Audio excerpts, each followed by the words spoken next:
How has the global poverty situation changed in the past 20 years, both positively and negatively? I think there's an awful lot more hope. One is East Asia's success.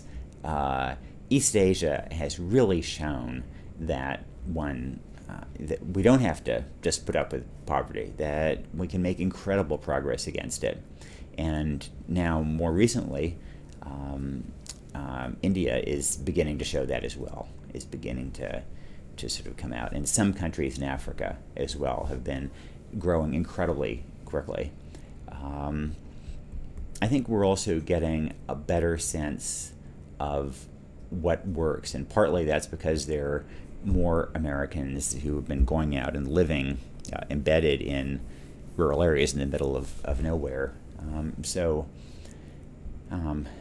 For example, in the world of education, we always think about getting more girls in school just by building schools, but we're also learning that if you deworm kids, then that will get them in school.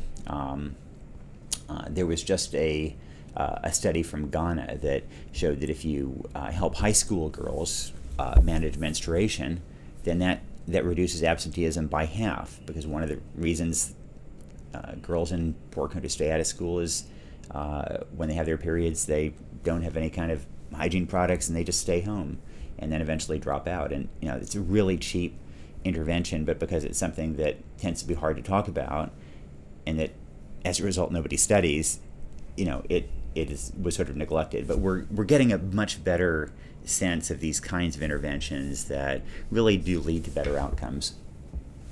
Kids in school often hear that you should stick to writing about things that you know about, and I've certainly heard that myself, but your whole career has been about going into places that were completely foreign to you and writing about them. What advice would you give to aspiring teenage journalists?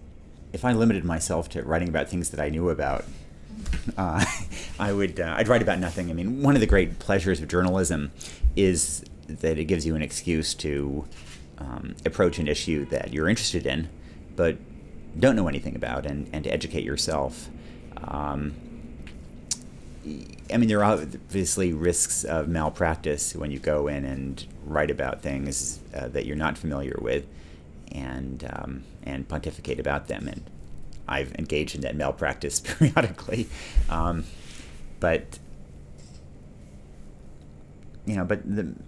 think it's really important for